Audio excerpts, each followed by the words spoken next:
నీలోఫర్ ల్యాబ్లో స్వల్ప అగ్ని ప్రమాదం సంభవించింది. ఈ ప్రమాదంలో ఎవరికి ఏమీ జరగలేదు. దాంతో అందరూ ఊపిరి పీల్చుకున్నారు. మొదటి అంతస్తు ల్యాబ్లో చెలరేగిన మంటలు బ్రిడ్జిలో షార్ట్ సర్క్యూట్ వల్ల జరిగినట్లు తెలుస్తుంది.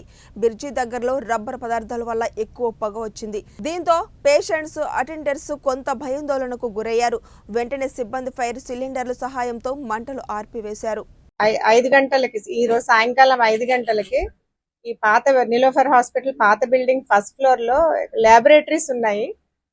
ఒక ల్యాబొరేటరీలో ఉన్న ఫ్రిడ్జ్ దగ్గర చిన్న షార్ట్ సర్క్యూట్ అవ్వడం వల్ల మైనర్ ఫైర్ యాక్సిడెంట్, చిన్న ఫైర్ యాక్సిడెంట్ అవ్వడం జరిగింది.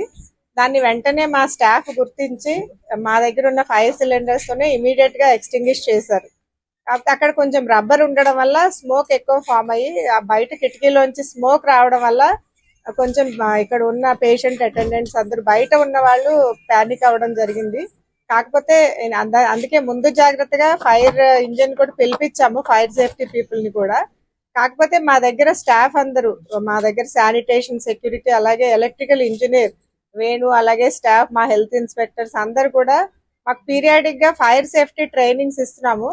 దానివల్ల మా స్టాఫ్ అందరూ ఫైర్ సిలిండర్స్ ని ఎట్లా ఆపరేట్ చేయాలి, ఏదన్నా ఫైర్ వస్తే ఎలా ఎక్స్టింగ్విష్ చేయాలి అనే దాని మీద ట్రైన్ అయి ఉన్నారు. కాబట్టి ఇమీడియట్ గా కొంచెం స్మోక్ రాగానే ఆ రూమ్ ఓపెన్ చేసి ఇమీడియట్ గా ఫైర్ ఎక్స్టింగ్విష్ చేయడం జరిగింది.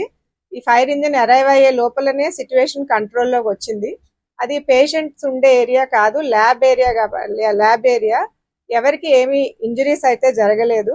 ఈ స్మోక్ వల్ల కొంచెం బయట ఉన్న అటెండెంట్స్, అది రోడ్ మీద ఉన్న అటెండెంట్స్ అది కొంచెం పానిక్ అవ్వడం అయితే నిజమే, కానీ ఎలాంటి ప్రమాదం జరగలేదు. ఎవరికి ఎలాంటి ఇంజరీస్ జరగలేదు.